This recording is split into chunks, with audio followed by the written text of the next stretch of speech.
Hey guys, Shawn Ray here for MD Unleashed, and we are heading into the month of July in only a couple of short weeks, and then we'll wind up at the Chicago Wings of Strength Pro Show. But to do just a little bit of a recap, over the weekend at the Europa Pro Championships, the sports festival out there, we saw Ed and Betty Parizo once again have some record-breaking numbers at that competition, and the little big man, Sean Clarita, plugging away, finally lands in the winner's circle from New York to Toronto to Dallas, Texas, and he is now headed for the Mr. Olympia weekend in the 212 showdown. So that'll be very interesting to see what the little big man from New Jersey stacks up against, Ash Kanani and big James Flex Lewis and the other guys. I know that's a dream of his to stand on that Olympia stage, and once again, he is headed back there in September. Some people have been talking very little about the fabulous one, Flex Wheeler, who's taken a different approach to his comeback to the Mr. Olympia stage, unlike Kevin Levrone, who will be 52 years old this July.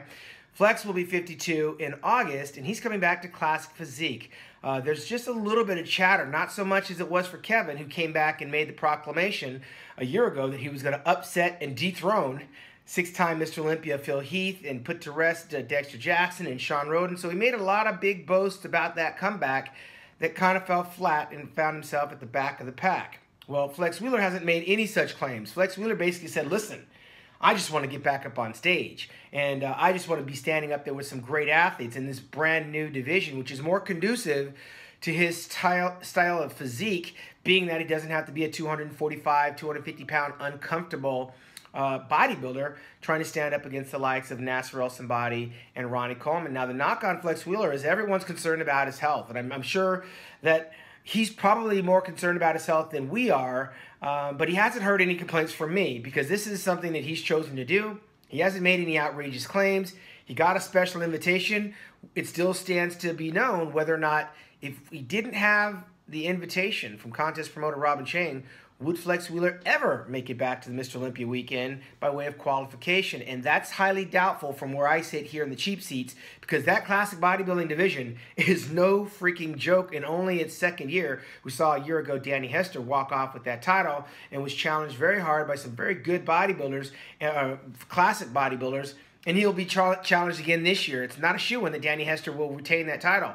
But from my perspective of watching what's been happening in that industry, I just don't buy into the idea that Flex will be a better classical bodybuilder than he will an open pro bodybuilder of 14 plus years ago, where he was able to utilize all the tools available to a pro bodybuilder. In this classic division, you're still going to have to show those legs.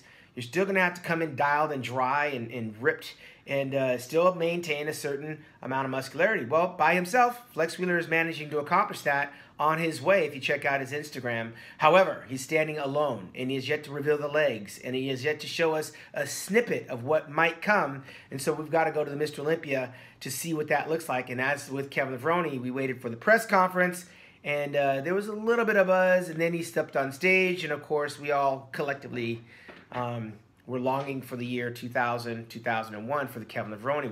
Will that be the case with the fabulous Flex Wheeler?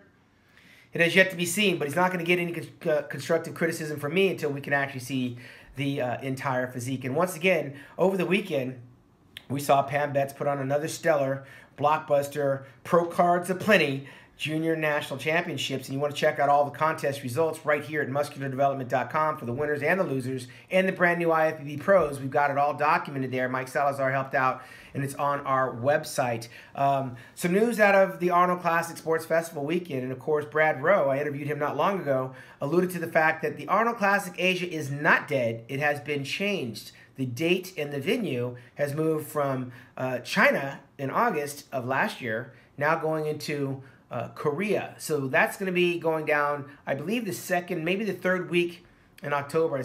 We're going to check on those dates, but it's definitely on, according to Brad Rowe, who's in that competition. And Arnold Classic Asia stays in play. It just happens to be in the country of South Korea. And we'll follow that bit of action to find out who's going to wind up in that competition. But right now, Tim Gardner is next up at bat, taking place on July the 1st, I believe it is, out in Chicago for the Wings of Strength, and that's going to be a contest. It's going to be an Olympia qualification. We're going to find out who the players are. I'm waiting on that information, and we will have it in one short week right back here at musculardevelopment.com. Some more chatter going around the internet about Rich Piana's racist comments and what I thought about it. Listen, my take on Rich Piana and his racist comments is this. It's a sport of insecurity. This is a sport of obsession. This is a sport where if you have more, it reveals more of who you are. And in a racist rant against an ex-girlfriend, Rich Piana found himself focused more on the color of a person's skin than the actions of an ex-girlfriend, and that's really where the rubber meets the road. So with money and power comes the expression of yourself. And I believe Rich Piana expressed who he actually is because he felt probably there's no ramifications from his words. And we all know that words can be harmful and can be damaging. We'll find out what that means to the 5%ers out there. But Rich Piana revealed unequivocally exactly who he was, alluded to the fact that alcohol might have played a role. You want to hear a drug-induced, alcohol-induced speech? Watch the Tiger Woods video on YouTube when he got arrested under the influence of Xanax. Rich Piana chose his words very carefully, very deliberately, and very hurtfully, and it had nothing to do with his girlfriend cheating on him. It had everything to do with his girlfriend cheating on him with a black guy. So now we know who Rich Piana is, and now you know too. So do with that what you will. This is the world we live in, guys, and you pick and choose who you want to follow on your social media, who you want as heroes and idols. And Rich Piana, who I judge squarely upon being a man, not a man with synthol and tattoos and kind of the freak side of the industry. But now I know exactly who and what Rich Piana is, and he is no longer going to be affiliated with the Shawn Ray camp. You guys make your decisions on who you want to hang out with and who you want to emulate and follow and admire and respect. For me, I'm going to stay away from that 5% and go with the other 95%ers out there that just love the sport and love the people in it. But for right now, I'm Unleashed here at musculardevelopment.com. Check back next week as we head into Chicago for MD Unleashed. I'm Shawn Ray. Peace.